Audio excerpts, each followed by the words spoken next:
Hi there, I'm Susan Beyer, and this is Fun with Research. Thanks for joining me. We do a lot of thought leadership research for agencies at Audience Audit, for marketing agencies. And one of the most common questions I get from agencies who are thinking about using research as a thought leadership vehicle is, we're not sure what we should talk about in our research. We're not sure what the topic of our research should be. And that's, as I said, very common. So I'm going to give you some things to think about today with respect to your thought leadership research as an agency, and just sort of share with you the 4 things that I think about going into an agency thought leadership research project. Number 1 is the agency's philosophy. Your agency, because of its niche, because of its expertise or whatever, undoubtedly has a philosophy, an opinion about how things should be done in the space that you are serving, how clients should be helping their audiences, what that audience needs, the right vehicles to be using to engage, and how to do it well versus maybe what you're seeing happening elsewhere. And we certainly want to incorporate that philosophy into questions in the survey. First of all, because we want to find out if you're right. If you're off base, the research will tell you.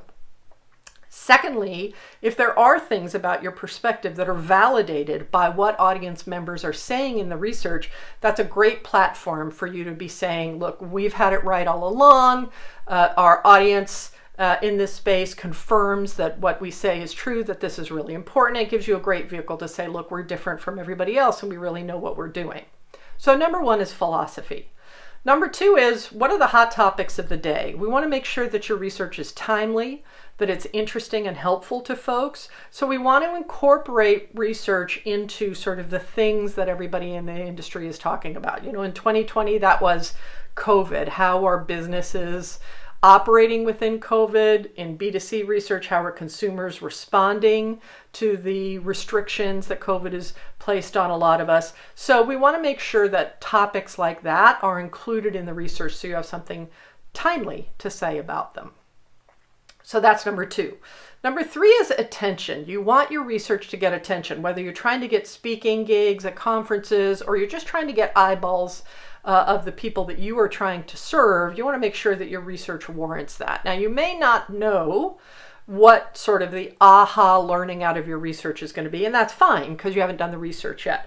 But we can certainly incorporate questions that are likely to create an aha moment depending on how the results come out of the survey. And if you don't ask, you don't know. So we definitely want to put some things in there that if we got a certain result would really surprise people. And that's that sort of light bulb thing that can really make your research stand out from all the other research that's being done in your space.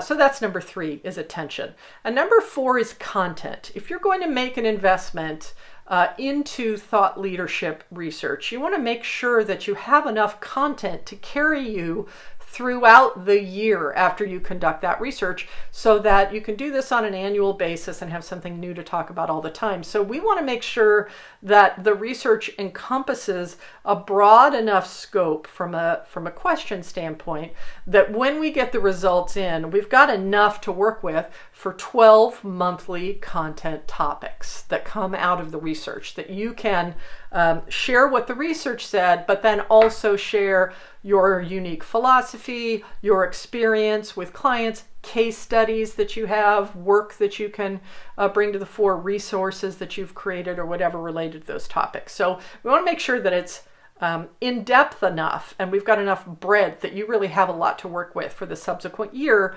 for your content program. So that's number 4. Philosophy, hot topics of the day, what's going to get attention or that aha moment, and making sure that you have enough content for 12 months after you release the research. And that's what I think about going into a study. You know, we're not going to know what the study's going to say until we do the research. We're not going to be able to title this and say, hey, we have research that shows something remarkable, because we don't know what it's going to say till we do it.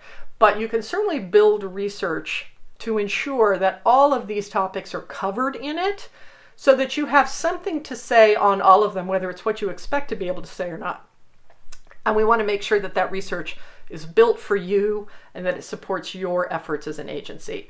And you should be talking about all of these things with your team and your researcher if you're considering thought leadership research. If you want to talk about any of this, just reach out to me, Susan at audienceaudit.com. Happy to talk to you about any of this. I hope you found this helpful. We'll see you next week on Fun with Research. Thanks.